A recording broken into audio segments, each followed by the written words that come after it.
फिर से आप सभी का स्वागत है रॉयल कैरियर ऑनलाइन क्लासेस में। आज हम लोग इस क्लास में क्लास 10th के सोशल साइंस के मॉडल पेपर के क्वेश्चन को देखेंगे। जैसा कि आप सबको पता है कि बिहार बोर्ड ने मॉडल पेपर जारी कर दिया जो कि इंटरनेट पर उपलब्ध है, तो उसके हम लोग ऑब्जेक्टिव क्वेश्चन को देखेंगे। बहुत सारे स्टूडेंट मॉडल पेपर डाउनलोड भी कर लिए होंगे, तो घबराने की बात नहीं। यहाँ पे जो भी आपका ऑब्जेक्टिव का आंसर होगा, यानी कि 80 प्रश्न जो भी हैं वो उसके जो आंसर होंगे, यानी कि जो उसका उत्तर होगा, हम यहाँ पे आपको कराने वाले हैं। तो बस सब स्टूडेंट आखिर तक बने रहेंगे, दोस्तों के साथ शेयर भी कर देंगे ताकि आपके साथ साथ आपके दोस्त भी सब क्वेश्चन का आंसर जो है याद कर लेंगे और आंसर मालूम कर लेंगे। ठीक है, तो चलिए हम लोग क्लास को देख लेते हैं आगे। इससे पहले भी हम लोग क्लास मैथ के क्लास का जो भी आपका 100 क्वेश्चन था उसको कर चुके हैं। साइंस के जो भी आपका 80 प्रश्न है उसको भी देख चुके हैं। तो जो नहीं देखे होंगे, जो क्लास में नए होंगे, पहली बार आए होंगे, तो चैनल को सब्सक्राइब जरूर कर लेंगे और पीछे वाले क्वेश्चन को जरूर देखेंगे। साथ ही साथ बेल आइकन भी ऑन कर लेंगे ताकि आपको हर एक क्लास का नोटिफिकेशन भी मिलता रहेगा। तो चलिए हम लोग आज की क्लास का फर्स्ट क्वेश्चन यानी कि पहला क्वेश्चन देखते हैं। आपके सामने होगा पहला क्वेश्चन में कहा गया आपका हिंद चीन में बसने वाले फ्रांसीसी कहे जाते हैं, यानी कि हिंद चीन में बसने वाले फ्रांसीसी को क्या कहते हैं।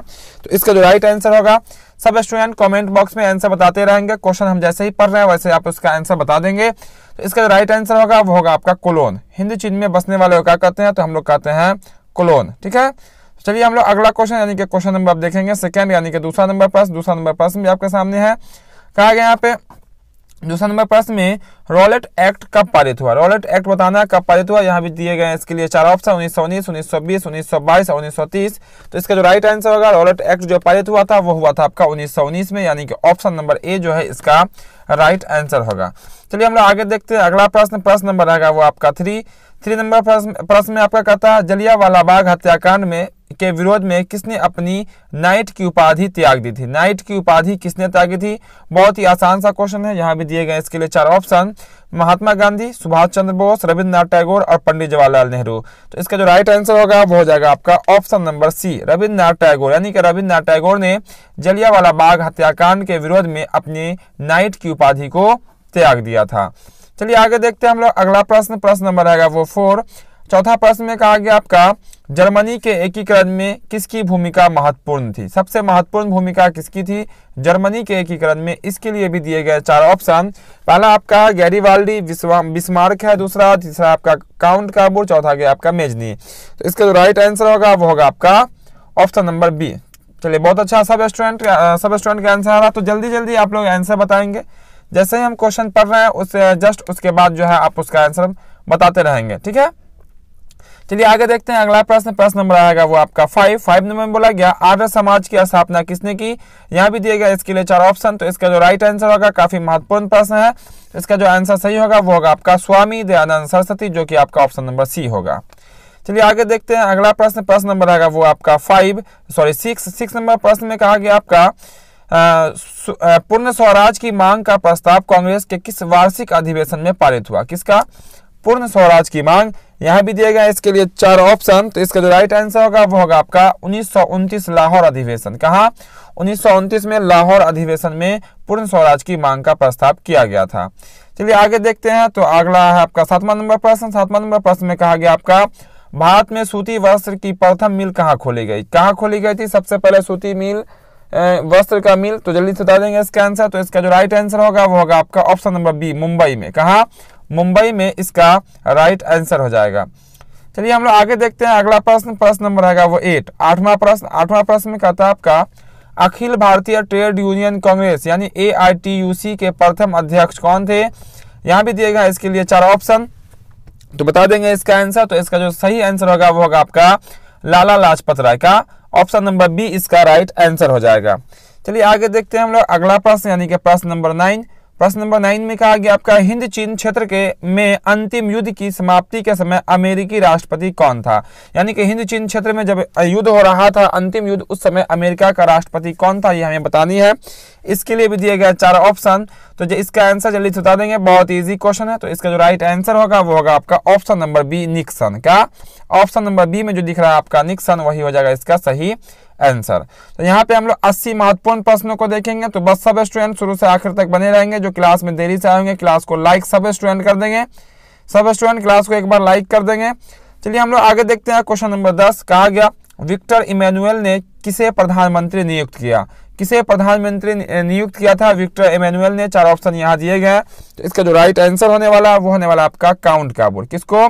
काउंट काबूल को, यानी कि ऑप्शन नंबर सी जो है इसका राइट आंसर होगा। चलिए आगे देखते हैं हम लोग अगला प्रश्न। प्रश्न नंबर आएगा वो 11। कहा गया 11 नंबर में आपका रक्त और लौह की नीति का अवलंबन किसने किया था? यानी कि रक्त और लौह की नीति किसने अपनाई थी? यहाँ भी दिए गए इसके लिए 4 ऑप्शन। तो बता देंगे सबसे जल्दी से इसका आंसर। इसका जो सही आंसर होगा वो क्या होगा? तो इसका जो राइट आंसर होगा वो होगा आपका बिस्मार्क। किसने? बिस्मार्क में, जो कि आपका ऑप्शन नंबर डी में है। चलिए यहाँ पे हम लोग देख लेते हैं अगला प्रश्न। प्रश्न नंबर आपका रहेगा 12। 12 नंबर प्रश्न में कहा गया नई आर्थिक नीति यानी कि NEP कब लागू की गई? नई आर्थिक नीति कब लागू की गई? यहाँ भी दिए गए इसके लिए 4 ऑप्शन। तो इसका जो राइट आंसर होगा वो होगा आपका 1921 में। कब? 1921 में नई आर्थिक नीति लागू की गई थी, यानी कि न्यू इकोनॉमी पॉलिसी। ठीक है, चलिए आगे देखते हैं अगला प्रश्न। प्रश्न नंबर आएगा वो 13 नंबर। 13 नंबर प्रश्न। 13 नंबर प्रश्न में कहता है इंडियन स्टैट्यूटरी कमीशन का अन्य नाम क्या? ठीक है, दूसरा नाम इसका बताना। तो इसका जो राइट आंसर होगा वो हो जाएगा आपका साइमन कमीशन। क्या होगा आपका राइट आंसर? तो वो होगा आपका साइमन कमीशन इसका राइट आंसर होगा, जो कि आपका ऑप्शन नंबर बी में है। चलिए हम लोग आगे देखते हैं अगला प्रश्न। प्रश्न नंबर आएगा वो 14 नंबर। 14 नंबर में प्रश्न में कहा गया आपका महात्मा गांधी ने किस समाचार पत्र का संपादन किया? तो यहाँ पे जो 4 ऑप्शन दिए गए, इसका जो राइट आंसर होगा वो होगा आपका यंग इंडिया। कभी कभी महात्मा गांधी ने यंग इंडिया के साथ साथ और भी पत्रिका का प्रकाशन किया। ठीक है, वो अभी आप देख लीजिएगा। चलिए आगे देखते हैं अगला प्रश्न। प्रश्न नंबर आएगा वो आपका 15 यानी कि 15 नंबर। 15 नंबर प्रश्न में कहा गया आपका गुटेनबर्ग ने सर्वप्रथम किस पुस्तक की छपाई की? किस पुस्तक की छपाई की गुटेनबर्ग ने, ये बतानी है। 4 ऑप्शन दिए गए, बता देंगे सब स्टूडेंट इसका आंसर। बहुत इजी क्वेश्चन है। तो इसका जो राइट आंसर होगा वो होगा आपका बाइबिल। बाइबिल इसका राइट आंसर होगा। तो सब स्टूडेंट कमेंट बॉक्स में लगातार आंसर बताते रहेंगे, क्लास को लाइक भी करते चलेंगे। ठीक है, चलिए अगला प्रश्न देख लेते हैं। प्रश्न नंबर है वो आपका 16 नंबर। 16 नंबर कहा गया अशोक का अभिलेख किस लिपि में लिखा गया? किस लिपि में अशोक का अभिलेख लिखा गया? यहाँ भी 4 ऑप्शन दिए गए। इसका जो राइट आंसर होगा वो होगा आपका ब्रह्मा लिपि। किसमें? ब्रह्मा लिपि में अशोक का अभिलेख लिखा गया। चलिए आगे देखते हैं हम लोग अगला प्रश्न। प्रश्न नंबर आएगा वो 17। कहा गया यहाँ पे बंगाल विभाजन कब वापस लिया गया? बंगाल विभाजन कब वापस लिया गया? तो इसका जो राइट आंसर होगा वो होगा आपका 1911 में। कब? 1911 में बंगाल विभाजन को वापस लिया गया। चलिए आगे देखते हैं हम लोग अगला प्रश्न। प्रश्न नंबर आएगा वो आपका 18 यानी कि 18 नंबर। कहा गया रूस में कब दास्तव समाप्त किया गया? कब दास्तव समाप्त किया गया रूस में, ये बतानी है। तो इसका जो राइट आंसर होगा वो होगा आपका 1861 में। कब? 1861 में, यानी कि ऑप्शन नंबर ए जो है इसका राइट आंसर होगा। चलिए आगे देखते हैं अगला प्रश्न। प्रश्न नंबर आपका 19। कहा गया यहाँ पे किस सम्मेलन में 1 मई को मजदूर दिवस मनाने का निर्णय लिया गया? सबको पता होगा 1 मई को मजदूर दिवस मनाई जाती है। तो किस सम्मेलन में 1 मई को मजदूर दिवस का मनाने का निर्णय लिया गया? यहाँ भी दिए गए इसके लिए 4 ऑप्शन। तो इसका जो राइट आंसर होगा वो होगा आपका द्वितीय अंतर्राष्ट्रीय सम्मेलन। कब? द्वितीय अंतर्राष्ट्रीय सम्मेलन, यानी कि ऑप्शन नंबर बी जो है इसका राइट आंसर होगा। अब देखते हैं यहाँ पे अगला प्रश्न। प्रश्न नंबर आपका 20 20वां नंबर बोला गया हो ची मिन्ह की सरकार थी। हो ची मिन्ह की सरकार कहाँ थी, ये बतानी है। यहाँ भी दिए गए इसके लिए 4 ऑप्शन। तो इसका जो राइट आंसर होगा वो होगा आपका उत्तरी वियतनाम में। कहाँ? उत्तरी वियतनाम में हो ची मिन्ह की सरकार थी। चलिए आगे देखते हैं हम लोग अगला प्रश्न। प्रश्न नंबर आपका रहेगा 21। कहा गया पे बार एंड पीस किसने लिखी? बार एंड पीस किसने लिखी? 4 ऑप्शन यहाँ भी दिए गए। तो जल्दी से बता देंगे, क्योंकि बहुत इजी क्वेश्चन है और आपकी तैयारी भी लगभग आपकी पूर्ण हो चुकी होगी, क्योंकि बिहार बोर्ड मॉडल पेपर जारी कर चुका है। अब यहाँ से आपका प्रैक्टिस का दौर चलेगा। तो जल्दी से बता देंगे इसका आंसर। तो इसका आंसर जो होगा वो होगा आपका टॉलस्टॉय। क्या होगा आपका? टॉलस्टॉय, यानी कि ऑप्शन नंबर बी जो है इसका राइट आंसर होगा, जो कि बहुत सारे बच्चों का जो है ना आंसर आ रहा है सही से, बहुत अच्छा। चलिए आगे देखते हैं हम लोग अगला प्रश्न। प्रश्न नंबर आएगा वो 22 में कहा गया आपका सोवियत संघ का विघटन कब हुआ? सोवियत संघ का विघटन कब हुआ, ये बतानी है। यहाँ भी दिए गए इसके लिए 4 ऑप्शन। तो इसका जो राइट आंसर होगा वो होगा आपका 1991 में। कब? 1991 इसका राइट आंसर हो जाएगा। चलिए आगे देख लेते हैं अगला प्रश्न। प्रश्न नंबर आपका आएगा 23 में कहा गया आपका पटना को अजीमाबाद का नाम किसने दिया? आपको पता होना चाहिए पटना का कई नाम है, अजीमाबाद भी नाम है। तो इस नाम को किसने दिया था? 4 ऑप्शन यहाँ पे दिए गए। तो इसका जो राइट आंसर होगा वो होगा आपका अजीम उस शान ने। किसने? अजीम उस शान, यानी कि ऑप्शन नंबर बी जो है आपका 23 का वो इसका राइट आंसर होगा। अगला क्वेश्चन है यहाँ पे, क्वेश्चन में आपका 24 में कहा गया पाटलिपुत्र नगर की स्थापना किसने की, ये बतानी है। पाटलिपुत्र नगर की स्थापना जो की थी वो इसका नाम बताना है। तो यहाँ भी 4 ऑप्शन दिए गए हैं, तो इसका जो राइट आंसर होगा वो होगा आपका अजातशत्रु। किसने? अजातशत्रु ने पाटलिपुत्र का नाम दिया था, ठीक है, स्थापना किया था। चलिए आगे देख लेते हैं अगला प्रश्न, प्रश्न नंबर आपका 25 में कहा गया भारत में राष्ट्रीय आय की गणना किस संस्था द्वारा की जाती है, यानी कि राष्ट्रीय आय का जो गणना होती है उसका जो है कौन सी संस्था करती है। तो इसका जो राइट आंसर होने वाला आपका केंद्रीय सांख्यिकी संगठन, केंद्रीय सांख्यिकी संगठन, जिसको हम लोग CSO कहते हैं, है ना, सेंट्रल स्टैटिस्टिक्स ऑर्गेनाइजेशन कहते हैं यहाँ पे। चलिए यहाँ पे आपको दिख रहा होगा ऑप्शन नंबर, यहाँ ए में भी नाम दिख रहा होगा, अंग्रेजी वाला नाम भी, ठीक है। चलिए आगे देखते हैं हम लोग अगला प्रश्न, प्रश्न नंबर आपका आएगा 26 में कहा गया योजना आयोग का गठन कब किया गया। काफी VBI क्वेश्चन है, ये VBI क्वेश्चन है, लगा लीजिए चूंकि एग्जाम में हमेशा रहता है। तो योजना आयोग का जो गठन किया गया उसका जो राइट आंसर होने वाला यहाँ पे 15 मार्च 1950। कब? 15 मार्च 1950 को योजना आयोग का गठन किया गया। और आपको पता होना चाहिए कि योजना आयोग का नाम बदल के अब जो है वर्तमान समय में नीति आयोग कर दिया गया, ठीक है, जिसका अध्यक्ष होता है प्रधानमंत्री होते हैं। चलिए अगला प्रश्न, प्रश्न नंबर आपका 27 में कहा गया उत्पादन के साधनों पर निजी व्यक्ति का स्वामित्व होता है। देखिए निजी व्यक्ति का स्वामित्व किस अर्थव्यवस्था में होता है ये बता देनी है। तो इसका जो राइट आंसर होगा वो होगा आपका पूंजीवादी अर्थव्यवस्था में। कहा पूंजीवादी अर्थव्यवस्था में कोई भी जो उत्पादन के साधन होते हैं उस पर जो स्वामित्व होता है वो निजी व्यक्तियों का होता है, जो कि आपको विकसित देशों में मिलेगा। कहाँ मिलेगा? विकसित देशों में आपको पूंजीवादी अर्थव्यवस्था ही पाई जाती है। अब भारत में कौन सी अर्थव्यवस्था है? तो वो आपका मिश्रित अर्थव्यवस्था पाई जाती है भारत में। चलिए आगे देखते हैं क्वेश्चन में आपका 28 में कहा गया गैस और बिल उत्पादन किस क्षेत्र का अंग है? गैस और बिजली उत्पादन किस क्षेत्र का अंग है? यहाँ भी 4 ऑप्शन दिए गए हैं। यहाँ पे प्राथमिक, द्वितीय, तृतीय, इनमें से कोई नहीं। तो गैस और बिजली जो है वो आपका हो जाएगा, चलिए बहुत अच्छा, द्वितीय क्षेत्र का उत्पादन हो जाएगा, क्योंकि प्राथमिक क्षेत्र में कृषि आते हैं, तृतीय क्षेत्र में आपका सेवा आता है, और किसी वस्तु का उत्पादन निर्माण जो होता है वो आपका द्वितीय क्षेत्र में आता है। चलिए हम लोग आगे देखते हैं अगला प्रश्न, प्रश्न नंबर आएगा 29 में कहा गया आपका बांग्लादेश की मुद्रा क्या? बांग्लादेश की मुद्रा बतानी है, जैसे भारत की मुद्रा क्या? रुपया है, उसी तरह से बांग्लादेश की मुद्रा बतानी है। 4 ऑप्शन यहाँ दिए गए हैं। तो इसका जो राइट आंसर होगा वो होगा आपका ऑप्शन नंबर बी, टका। क्या हो जाएगा? ऑप्शन नंबर बी इसका राइट आंसर होगा, जो कि आपको दिख रहा होगा, टका। चलिए आगे देख लेते हैं अगला प्रश्न, प्रश्न नंबर आएगा वो आपका 30 नंबर कहा गया प्रोफेसर मोहम्मद यूनुस का संबंध किस देश से है? प्रोफेसर मोहम्मद यूनुस का जो संबंध है वो किस देश से है वो बतानी है। 4 ऑप्शन यहाँ दिए गए हैं। तो इसका जो राइट आंसर होगा वो होगा आपका बांग्लादेश। क्या होगा? ऑप्शन नंबर सी इसका राइट आंसर होगा, जो कि है आपका बांग्लादेश। चलिए आगे देख लेते हैं अगला प्रश्न, प्रश्न नंबर आपका 31 नंबर कहा गया यहाँ पे प्राथमिक कृषि साख समिति कृषकों को किस प्रकार का ऋण प्रदान करते हैं, जिसको हम लोग नाबार्ड कहते हैं। क्या बोलते हैं उसको? नाबार्ड कहते हैं हम, शॉर्ट में इसका नाम प्राथमिक कृषि साख समिति। तो किसानों को जो है ये ऋण किस प्रकार का प्रदान करती है? तो यहाँ जो इसका राइट आंसर होने वाला है वो होने वाला है ऑप्शन नंबर डी, इनमें सभी। वो किसानों को सभी प्रकार की ऋण देती है, अल्पकालीन भी देती है, दीर्घकालीन भी और मध्यकालीन भी। चलिए आगे देख लेते हैं अगला प्रश्न, प्रश्न नंबर आपका 32 में कहा गया आपका जवाहर रोजगार योजना किस वर्ष प्रारंभ किया गया? जवाहर रोजगार योजना किस वर्ष आरंभ किया गया या प्रारंभ किया गया? यहाँ भी 4 ऑप्शन दिए गए। जल्दी से सब स्टूडेंट इसका आंसर बता देंगे, जवाहर रोजगार योजना कब प्रारंभ किया गया? तो इसका जो राइट आंसर होगा वो होगा आपका 1989। ऑप्शन नंबर सी 1989, ठीक है, 1989 ऑप्शन नंबर सी इसका राइट आंसर हो जाएगा और क्वेश्चन नंबर 32 का। चलिए आगे देख लेते हैं अगला प्रश्न, प्रश्न नंबर आएगा वो आपका 33 कहा गया मनरेगा में एक वर्ष में कितने दिन का रोजगार देने की गारंटी दी गई है? मनरेगा जो एक कार्यक्रम होती है सरकार द्वारा, तो कितने दिनों तक रोजगार देने का प्रावधान है मनरेगा के अंतर्गत? तो इसका जो राइट आंसर होगा वो हो जाएगा आपका ऑप्शन नंबर डी 100 दिन। 100 दिन तक मनरेगा के अंतर्गत जो है रोजगार देने का प्रावधान किया गया।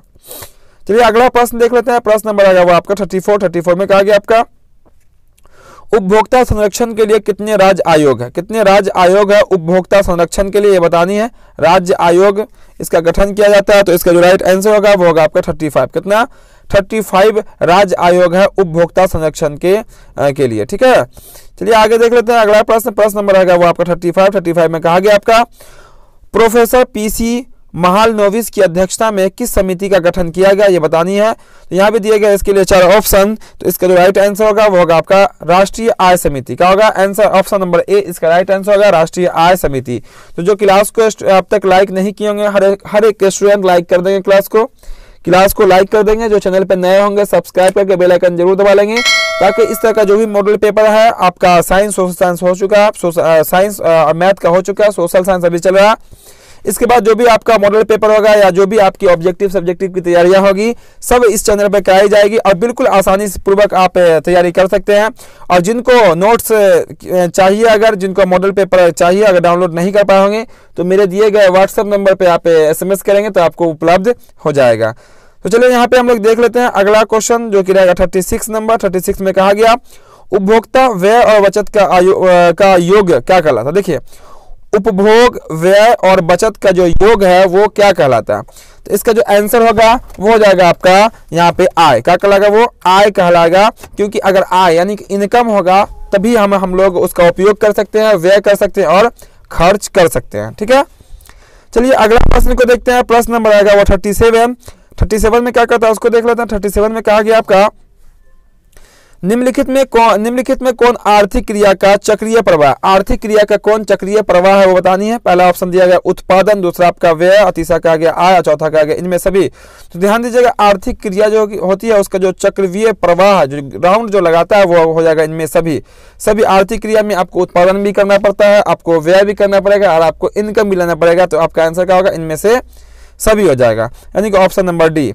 चलिए आगे देखते हैं अगला प्रश्न। प्रश्न नंबर आएगा वो 38 नंबर। 38 में कहा गया आपका भारत में सर्वप्रथम राष्ट्रीय आय का अनुमान कब लगाया गया। राष्ट्रीय आय का अनुमान सबसे पहले कब लगाया गया बता दें आपको इसके साथ साथ कि राष्ट्रीय आय का जो अनुमान लगाया गया था वो दादा भाई नौरोजी ने लगाया था। तो यहाँ पे क्वेश्चन में पूछा गया कि कब लगाया गया। तो इसका जो राइट आंसर होगा वो होगा आपका 1868 में। कब? 1868, यानी कि ऑप्शन नंबर बी जो है इसका राइट आंसर हो जाएगा। चलिए अगला प्रश्न देखते हैं। प्रश्न नंबर आएगा वो आपका 39 नंबर। कौन सा प्रश्न देखेंगे? 39 नंबर प्रश्न देखेंगे।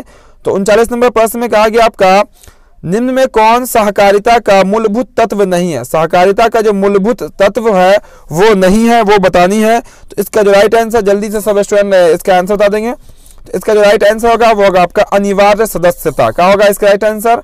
अनिवार्य सदस्यता इसका राइट आंसर होगा, जो कि सहकारिता का मूलभूत तत्व नहीं होता है। चलिए हम लोग आगे देखते हैं अगला प्रश्न। प्रश्न नंबर आएगा वो 40। कौन सा प्रश्न देखेंगे? 40 नंबर प्रश्न को देखेंगे। तो 40 नंबर प्रश्न में कहा गया निम्न में कौन गैर आर्थिक आधारित संरचना है। ठीक है, तो यहाँ भी 4 ऑप्शन दिए गए। तो इसका जो राइट आंसर होगा वो होगा आपका स्वास्थ्य। क्या होगा? स्वास्थ्य आपका गैर आर्थिक आधारिक संरचना कहलाती है। ठीक है, उसके अंतर्गत आता है। चलिए अगला प्रश्न जो कि काफी VBI क्वेश्चन होगा। कहा गया आपका संविधान का 74वां संशोधन संबंधित है, किससे संबंधित है? संविधान का 74वां संशोधन यहाँ भी दिए गए। इसके लिए 4 ऑप्शन। तो इसका जो राइट आंसर होगा जल्दी से कमेंट कर देंगे सब स्टूडेंट। तो इसका जो राइट आंसर होगा वो होगा आपका नगरीय शासन व्यवस्था से। किससे? नगरीय शासन व्यवस्था से संविधान का 74वां संशोधन जो है वो आपका संबंधित है। चलिए आगे देखते हैं अगला प्रश्न जो कि रहेगा आपका 42 नंबर। 42 में कहा गया बिहार में एक नगर निगम में अधिकतम कितने वार्ड हो सकते हैं? कितने हो सकते हैं अधिकतम नगर निगम में, ये बतानी है। यहाँ भी दिए गए इसके लिए 4 ऑप्शन 37 है, 52 है, 72 और 75 है। तो जल्दी से बता देंगे इसका राइट आंसर। तो इसका जो राइट आंसर होगा वो आपका होगा आपका 75। क्या होगा आपका? 75 यानी कि 75। ये अधिकतम की बात रखी गई है। ठीक है, इससे ज्यादा 76 नहीं हो सकता। इससे कम यानी कि 40, 50, 35, 60 जो हो वो सब आपका चल सकता है। चलिए आगे देख लेते हैं अगला प्रश्न जो कि रहेगा प्रश्न नंबर आपका 43 में कहा गया आपका चिपको आंदोलन संबंधित है। बतानी है चिपको आंदोलन किससे संबंधित है। तो ध्यान दीजिएगा ऑप्शन पे डिपेंड करेगा। कभी कभी वन से दिया होता है, वन संरक्षण, वन का विनाश, यहाँ पे नाम से संबंधित है। तो इसका जो राइट आंसर होगा जल्दी से बता देंगे सब स्टूडेंट इसका आंसर। तो इसका जो राइट आंसर होगा वो होगा आपका सुंदरलाल बहुगुणा से। किससे? सुंदरलाल बहुगुणा से संबंधित है और ये वन संरक्षण से संबंधित है। ठीक है, चलिए अगला क्वेश्चन देख लेते हैं। अगला क्वेश्चन यानी कि क्वेश्चन नंबर आपका रहेगा 44 नंबर। 44 में कहा गया नेपाल में सप्तदलीय गठबंधन क्यों किया गया, सप्तदलीय गठबंधन क्यों किया गया नेपाल में, ये बतानी है। यहाँ भी दिए गए, इसके लिए कितने ऑप्शन, 4 ऑप्शन दिए गए हैं। चूंकि हम लोग ऑब्जेक्टिव क्वेश्चन को देख रहे हैं तो हर एक क्वेश्चन में आपको 4 ऑप्शन दिया जाएगा और 80 क्वेश्चन जो है ना आपसे पूछा जाएगा, जिसमें से कोई ना कोई आपको 40 ही बनाना है। तो यहाँ पे हम 80 क्वेश्चन का ही आंसर बताएंगे, पूरा बताएंगे, आपकी पूरी तैयारी कराएंगे 100%, जिसमें से आपको आधा बनाना है। तो इसका जो राइट आंसर होगा 44 का वो हो जाएगा आपका लोकतंत्र की स्थापना हेतु, लोकतंत्र की स्थापना हेतु नेपाल में सप्तदलीय गठबंधन की स्थापना की गई थी। चलिए अगला प्रश्न देख लेते हैं। अगला प्रश्न यानी कि 45 नंबर, कई बार हम आपको बता चुके हैं, काफी VBI क्वेश्चन है। कहा गया आपका यहाँ पे बहुजन समाज पार्टी की स्थापना किसने की, बहुजन समाज पार्टी की स्थापना किसने की, जल्दी से बता दीजिएगा इसका आंसर। जब तक मैं आपको इसका चुनाव चिन्ह बताते हैं, बहुजन समाज पार्टी का जो चुनाव चिन्ह है वो आपका हाथी छाप, क्या आपका हाथी छाप जो है बहुजन समाज पार्टी का चुनाव चिन्ह है। तो इसकी जो स्थापना किया था वो था आपका कांशीराम, किसने, कांशीराम, यानी कि ऑप्शन नंबर सी। बहुत सारे स्टूडेंटों का इसका आंसर क्या आ रहा, सही से आ रहा है, बहुत अच्छा, आप लोग की तैयारी बहुत अच्छी चल रही है। बस अपनी तैयारी को इसी तरह से लगातार बनाए रखेंगे, कोई दिक्कत नहीं होगा और आप एग्जाम में के रिजल्ट में बहुत अच्छा स्कोर करेंगे, ठीक है, बहुत अच्छा नंबर आएगा आप लोगों का। चलिए अगला क्वेश्चन देखते हैं। क्वेश्चन नंबर आपका 46 में कहा गया दल बदल कानून लागू होता, दल बदल कानून किस पर लागू होता है, 4 ऑप्शन दिए गए। तो दल बदल कानून जो लागू होता है वो होता है आपका सांसदों एवं विधायकों पर, किस पे, सांसदों एवं विधायकों पर दल बदल कानून लागू होता है। चलिए अगला प्रश्न देख लेते हैं। प्रश्न नंबर आएगा 47 में कहा गया झारखंड बिहार से कब पृथक हुआ, यानी कि अलग हुआ। आपको पता होना चाहिए, जल्दी से बता दीजिएगा इसका आंसर। बिहार से 2 राज्य का गठन हुआ, एक है आपका उड़ीसा और दूसरा आपका झारखंड। उड़ीसा 1936 में बना था, जबकि बिहार से जो झारखंड बना है वो हमसे पूछा गया इस क्वेश्चन में। तो इसका जो राइट आंसर आ रहा है, बहुत स्टूडेंट का सही से आंसर आ रहा है। तो इसका जो राइट आंसर होगा वो होगा आपका ऑप्शन नंबर ए, 15 नवंबर 2000। कब, 15 नवंबर 2000 इसका राइट आंसर होगा। चलिए अगला प्रश्न देख लेते हैं। प्रश्न नंबर आपका 48 में कहा गया आपका इनमें से कौन संघीय प्रणाली की विशेषता नहीं है, विशेषता नहीं, ध्यान दीजिएगा, नहीं रहेगा उसको ध्यान से देखिएगा। कौन जो है आपका संघीय प्रणाली की विशेषता नहीं है वो बतानी है। तो इसके राइट आंसर होने वाला वो हो जाएगा एकहरी शासन व्यवस्था। क्या हो जाएगा आपका, एकहरी शासन व्यवस्था जो है वो आपका संघीय प्रणाली की विशेषता नहीं कहलाएगी। चलिए अगला प्रश्न देख लेते हैं। प्रश्न नंबर आएगा वो आपका 49 नंबर प्रश्न में कहा गया आपका लोकसभा में चुने हुए सदस्य की संख्या कितनी होती है, किसमें, देखिएगा लोकसभा, एक होता है आपका विधानसभा। भारत सरकार का जो चुनाव होता है उसको हम लोग लोकसभा का चुनाव कहते हैं, राज्य का जो चुनाव होता है उसको हम लोग का विधानसभा चुनाव कहते हैं, ठीक है। तो लोकसभा में चुने गए सदस्य होते हैं वो कितने होते हैं, तो यहाँ भी इसके लिए दिया गया कितने ऑप्शन, तो 4 ऑप्शन इसके लिए भी है। तो इसका राइट आंसर होगा ऑप्शन नंबर बी, 543। कितने होते हैं, 543 होते हैं। चलिए आगे देख लेते हैं। अगला प्रश्न नंबर आएगा वो आपका 50 यानी कि 50वां क्वेश्चन। तो बोला गया पूर्व में बांग्लादेश जाना जाता, बांग्लादेश को पूर्व में किस नाम से हम लोग जानते थे, पहले, बांग्लादेश से पहले। तो यहाँ पे दिया गया इसके 4 ऑप्शन। तो इसका जो राइट आंसर होगा वो हो जाएगा आपका पूर्वी पाकिस्तान। क्या कहलाएगा वो, पूर्वी पाकिस्तान। क्योंकि जब पाकिस्तान का बंटवारा हुआ तो पाकिस्तान को 2 हिस्से में बांट दिया गया था, एक था आपका पूर्व में, एक था आपका पश्चिम में। तो पूर्वी पाकिस्तान जो है बाद में स्थानांतरण होकर वो आपका कहलाने लगा बांग्लादेश। क्या कहलाने लगा, बांग्लादेश कहलाने लगा, जिसकी स्थापना 1971 में हुई थी, ठीक है। ये सब भी जानते चलिए साथ साथ। चलिए आगे देखते हैं अगला प्रश्न नंबर आएगा वो आपका 51 में कहा गया आपका वेस्ट इंडीज संघ की स्थापना कब हुई, वेस्ट इंडीज संघ की स्थापना कब हुई, यहाँ भी दिया गया इसके लिए 4 ऑप्शन। तो वेस्ट इंडीज संघ की जो स्थापना हुई वो ही है आपकी ऑप्शन नंबर डी, 1958 में। कब, 1958 इसका राइट आंसर हो जाएगा, ठीक है।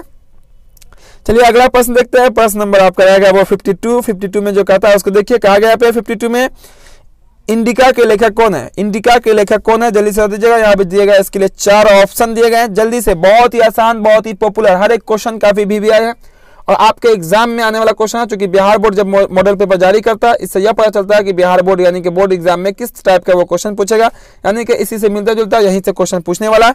तो इसका जो राइट आंसर होगा वो होगा आपका option number D, option number C, Megasthenes. क्या होगा आपका, मेगास्थनीज ने इंडिका पुस्तक को लिखा था, ठीक है। चलिए आगे देखते हैं हम लोग अगला प्रश्न नंबर आएगा वो आपका 53 में कहा गया विश्व का सबसे बड़ा लोकतांत्रिक देश कौन सा है, विश्व का सबसे बड़ा लोकतांत्रिक देश जो है वो है आपका भारत। कौन है, वो है भारत, विश्व का सबसे बड़ा लोकतांत्रिक देश, ठीक है, सभी आपको याद रखना है। चलिए आगे देखते हैं अगला प्रश्न नंबर आएगा वो आपका 54। कहा गया यहाँ पे आंग सान सू की किस देश के नागरिक थे, ठीक है। आंग सान सू किस देश के नागरिक थे, ये बतानी है। तो यहाँ दिए गए 4 ऑप्शन, पहला आपका भूटान, बांग्लादेश, म्यांमार और नेपाल। तो 54 का आंसर बता दीजिएगा सब स्टूडेंट। तो आंग सान सू जो है वो आपके म्यांमार, यानी कि ऑप्शन नंबर सी जो दिख रहा है यहाँ के वो थे आपके नागरिक, ठीक है। आंग सान सू म्यांमार के नागरिक थे। चलिए हम लोग आगे देख लेते हैं। अगला प्रश्न नंबर आएगा वो आपका 55 नंबर। 55 में जो कहता है उसके सामने आप क्या है जल्दी से क्वेश्चन देखेंगे और आंसर बताएंगे, ठीक है। सब एक्टिव रहेंगे, आखिर तक बने रहेंगे और सब क्वेश्चन का आंसर बताते रहेंगे, क्योंकि काफी आपका लाजवाब क्लास चल रहा है। बहुत सारे स्टूडेंट का जो है ना आंसर सही से जा रहा है और आखिर में आप बताएंगे। क्षेत्रवाद की भावना का कुपरिणाम है, क्षेत्रवाद की भावना का कुपरिणाम जो है वो बताना, नेगेटिव इसका थॉट दिए गए इसके 4 ऑप्शन। तो इसका जो आंसर होगा वो होगा आपका अलगाववाद। क्या होगा? अलगाववाद, यानी कि ऑप्शन नंबर डी जो है इसका राइट आंसर हो जाएगा। चलिए हम लोग आगे देखते हैं। अगला प्रश्न नंबर आएगा वो आपका 56 नंबर। 56 में कहा गया आपका दुधवा राष्ट्रीय उद्यान कहाँ है? दुधवा राष्ट्रीय उद्यान बतानी है कहाँ है। यहाँ दिए गए 4 ऑप्शन, असम है, राजस्थान है, उड़ीसा है, उत्तर प्रदेश है। तो इसका जो राइट आंसर होगा वो होगा आपका उड़ीसा में। कहाँ? आपका उड़ीसा में दुधवा राष्ट्रीय उद्यान स्थित है, ठीक है। चलिए हम लोग आगे देखते हैं। अगला प्रश्न नंबर आएगा वो आपका 57 में कहा गया आपका भारत की प्रथम राष्ट्रीय जल नीति कब अपनाई गई? भारत की प्रथम राष्ट्रीय जल नीति कब अपनाई गई? 4 ऑप्शन यहाँ भी दिए गए।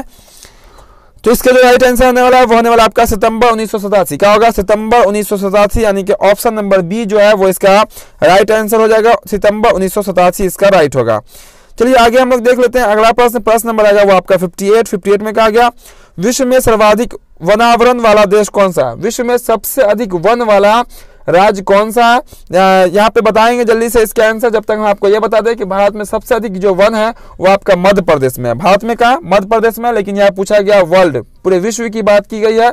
तो विश्व में सबसे अधिक जो वन है यानी कि जंगल जो है वो आपका है रूस में। कहा? रूस में। और रूस जो है वो आकार में भी सबसे बड़ा देश है पूरे विश्व में। चलिए हम लोग आगे देखते हैं। क्वेश्चन नंबर आपका 59 नंबर प्रश्न बोला गया किस मृदा में ह्यूमस की मात्रा नगण्य होती है, यानी कि बिल्कुल न के बराबर होती है ह्यूमस की मात्रा। यहाँ पे दिए गए 4 ऑप्शन। तो इसका जो राइट आंसर होगा वो होगा आपका लेटेराइट मृदा। किसमें? लेटेराइट मृदा में ह्यूमस की मात्रा नगण्य होती है, यानी कि बहुत कम होती है, न के बराबर होती है। चलिए आगे देख लेते हैं 60 नंबर क्वेश्चन, यानी कि 60वां क्वेश्चन, क्योंकि अब हम 80 प्रश्न को देखेंगे तो इसके बाद भी प्रश्न बच जाते हैं। तो बस आप लोग लगातार बने रहेंगे और आंसर बताते रहेंगे। यहाँ पे भारत का सबसे बड़ा खनिज तेल उत्पादक क्षेत्र कहाँ है? खनिज तेल उत्पादक क्षेत्र कहाँ है ये बतानी है। और डिगबोई है, मुंबई हाई है, खंभात है या मंगला है, ठीक है। तो इसका राइट आंसर होगा वो होगा आपका डिगबोई। डिगबोई है कहाँ? वो है आपका असम में। कहाँ है डिगबोई? असम में। तो चलिए हम लोग देखते हैं अगला प्रश्न नंबर आपका 61 में जो बोला गया वो बोला गया इनमें से कौन रोपण फसल है? बताना है इनमें से कौन रोपण फसल है, यानी कि रोपने वाली फसल। तो यहाँ जो दिख रहा होगा चाय, रबर, गन्ना, इनमें सभी। तो यहाँ पे तीनों जो है आपका वो रोपण फसल है, यानी कि इसका जो राइट आंसर होगा वो होगा आपका ऑप्शन नंबर डी। क्या होगा? ऑप्शन नंबर डी होगा, यानी कि तीनों यहाँ पे रोपण फसल है।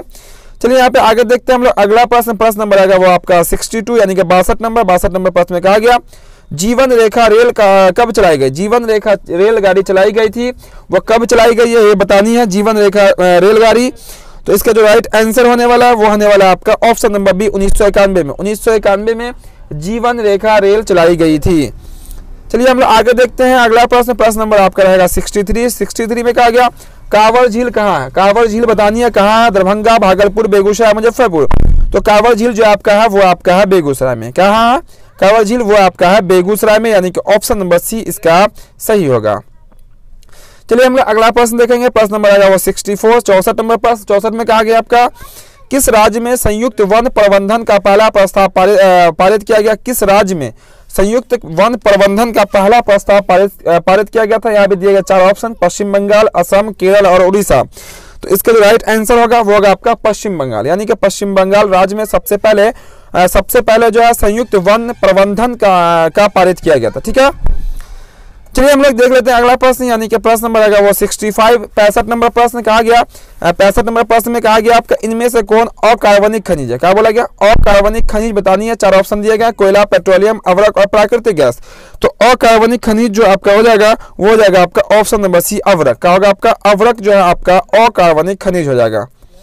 चलिए हम लोग देख लेते हैं अगला प्रश्न, यानी कि प्रश्न नंबर 66 नंबर कहा गया भारत में किस राज्य में सर्वाधिक में गर्व है? ठीक है, मैंग्रोव है किस राज्य में भारत में बतानी है। तो ये यहाँ भी दिया गया 4 ऑप्शन, गुजरात, पश्चिम बंगाल, उड़ीसा और केरल। तो इसका जो राइट आंसर होगा वो होगा आपका यहाँ पे केरल में। कहाँ? केरल, यानी कि ऑप्शन नंबर डी जो है इसका हो जाएगा राइट आंसर।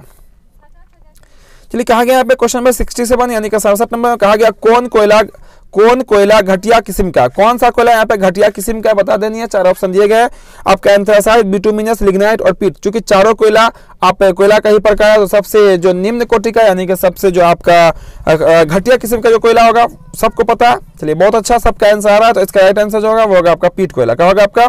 पीट कोयला, यानी कि ऑप्शन नंबर डी जो है इसका राइट आंसर हो जाएगा। चलिए अगला प्रश्न नंबर आपका 68 में कहा गया भारत में चाय की कृषि कहाँ शुरू की गई। भारत में चाय की खेती शुरू हुई वो सबसे पहले कहाँ हुई, कौन से राज्य में? सिक्किम, आपका सिक्किम है, तमिलनाडु है, असम और केरल है। तो इसका जो राइट आंसर होगा वो होगा आपका असम, यानी कि ऑप्शन नंबर सी। तो चलिए यहाँ पे जो क्लास को अब तक लाइक नहीं किए होंगे, जो देरी से आएंगे लाइक जरूर कर देंगे क्लास को। जो चैनल पर नए होंगे चैनल को सब्सक्राइब करके बेल आइकन जरूर दबा लेंगे ताकि इस तरह का जो भी क्लास है हर एक क्लास का नोटिफिकेशन आपको मिलता रहेगा और आप भी बिल्कुल आसानी पूर्वक अपनी तैयारी कर सकते हैं।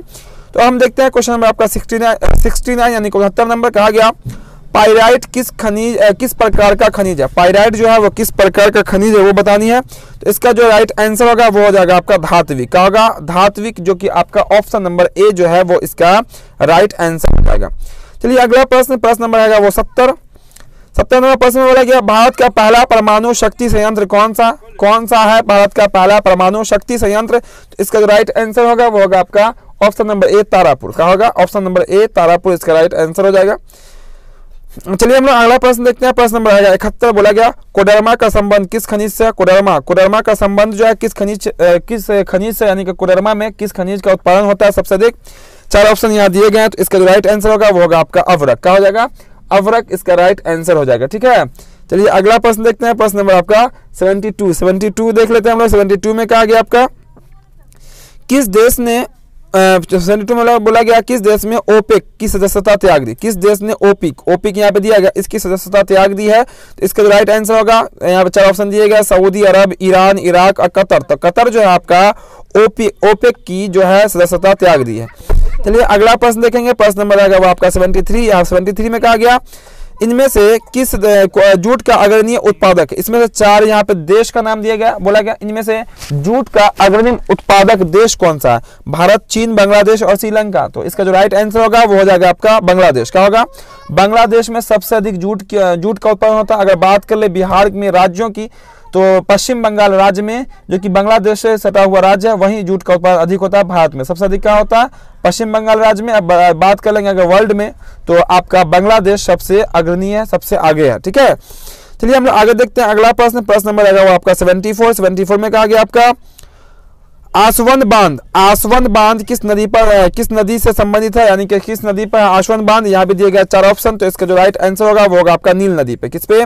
नील नदी पे आसवन बांध बनी हुई है। ठीक है, चलिए हम लोग अगला प्रश्न देखेंगे। प्रश्न नंबर आएगा वो आपका 75 में कहा गया इनमें से कौन प्राकृतिक आपदा नहीं है। प्राकृतिक आपदा नहीं है वो बतानी है। तो इसका जो राइट आंसर होगा वो हो जाएगा आपका आतंकवाद जो है आपका प्राकृतिक आपदा नहीं है, जबकि सुनामी, बाढ़ और भूकंप आपकी प्राकृतिक आपदा आती है। चलिए हम लोग आगे देखते हैं। अगला प्रश्न नंबर आपका 76 कहा गया विनाशकारी भूकंप से बिहार किस वर्ष प्रभावित हुआ था, यानी कि सबसे अधिक जो प्रभावित हुआ था बिहार भूकंप से वो कौन सा साल था वो बतानी है, कौन सा वर्ष था। 1920, 1966, 2004 और 1934। तो इसका जो राइट आंसर होगा वो होगा आपका 1934, जिसका केंद्र था, यानी कि उस भूकंप का जो केंद्र था जहां से स्टार्ट हुआ था वो था आपका दरभंगा। क्या था? दरभंगा से स्टार्ट हुआ था। चलिए अगला क्वेश्चन नंबर आपका 77 कहा गया आपका 77 में बाढ़ के समय कौन सा स्थान सुरक्षित है। सबको पता है कि बाढ़ के समय हमें कहाँ जाना चाहिए। तो इसका जो राइट आंसर होगा वो होगा ऊंची भूमि। क्या होगा? ऊंची भूमि, यानी कि जहां आपका बाढ़ का पानी नहीं आ सके और हम लोग डूबने से जो है ना बच सके, तो हम लोग ऊंची भूमि पर जाएंगे बाढ़ आने से पहले यानी कि बाढ़ के समय। ठीक है, चलिए हम लोग अगला प्रश्न देख लेते हैं। अगला प्रश्न यानी कि 78 नंबर बोला गया भूस्खलन से अभिप्राय। भूस्खलन का क्या मतलब है? आपको पता होगा कि भूस्खलन सबसे अधिक जो है वो आपका उत्तराखंड में आता है। तो इसका जो मतलब होता है वो है आपका मलबों का खिसकना, चट्टानों का गिरना, चट्टानों का खिसकना, इनमें से सभी। तो इसका जो राइट आंसर होगा वो होगा आपका इनमें से सभी। भूस्खलन में सभी क्रिया होती है। ठीक है, कोई भी क्रिया हो सकती है। चलिए आगे देखते हैं। क्वेश्चन नंबर आपका 79 नंबर कहा गया आकस्मिक प्रबंधन का जो प्रमुख घटक है वो बतानी है। तो इसका जो राइट आंसर होगा वो हो जाएगा, यहाँ पे देखिएगा, स्थानीय प्रशासन, स्वयंसेवी संगठन, स्थानीय लोग, इनमें सभी हो जाएगा। क्या हो जाएगा? आकस्मिक प्रबंधन का जो प्रमुख घटक है इनमें सभी है। चलिए अगला प्रश्न यानी कि आज के क्लास का अंतिम प्रश्न देखेंगे, जो कि प्रश्न नंबर आपका 80 होगा। 80 नंबर प्रश्न में कहा गया यहाँ पे भूकंप प्रभावित क्षेत्रों में भवनों की आकृति कैसी होनी चाहिए, यानी कि जिस क्षेत्र में भूकंप अधिकतर आते हैं उस जगह पे घर का जो आपका आकृति होनी चाहिए वो कैसी होनी चाहिए ये बतानी है। यहाँ दिए गए 4 ऑप्शन, अंडाकार, त्रिभुजाकार, चौकोर और आयताकार। तो इसका जो राइट आंसर होगा वो होगा आपका त्रिभुजाकार। क्या होगा आपका? त्रिभुजाकार, यानी कि ऑप्शन नंबर बी जो है 80 का सही होगा। तो यहाँ पे हम लोग सोशल साइंस के मॉडल पेपर जो कि बिहार बोर्ड द्वारा इंटरनेट पर जारी किया गया उसके 80 महत्वपूर्ण प्रश्नों को देखें, जो कि आपका सही 80 प्रश्नों का आंसर हमने यहाँ पे बताया है आपको। बहुत सारे स्टूडेंटों को 80 में 80 सही रहा होगा, यानी कि याद रहा होगा। तो आप कमेंट में बता देंगे सब स्टूडेंट कि कौन से स्टूडेंट को कितना सही हुआ, यानी कि कितना आंसर आपको सही मालूम था। ठीक है, जो क्लास में देरी से आए होंगे एक बार रिपीट कर लेंगे, क्योंकि काफी महत्वपूर्ण क्लास है आपका, कोई भी क्वेश्चन यहाँ से मिस नहीं होना चाहिए। तो पूरा रिपीट कर लेंगे। जो अब तक क्लास को लाइक नहीं किए होंगे क्लास को लाइक जरूर कर देंगे। जो चैनल पे नए आए होंगे चैनल को सब्सक्राइब करके बेल आइकन जरूर दबा लेंगे, ताकि इस तरह का जो भी क्लास है यानी क्लास 10 की जो भी तैयारियां आपकी है पूरी तैयारी यहाँ पे कराई जा रही है। शाम 6 बजे से प्रत्येक दिन आपको यहाँ क्लास मिल जाएगा। तो इसके लिए आपको सब्सक्राइब करके बेल आइकन जरूर से जरूर दबा लीजिए, ताकि हर एक क्लास का नोटिफिकेशन आपको मिलता रहेगा। तो फिर मिलते हैं हम लोग अगले क्लास में। जय हिंद।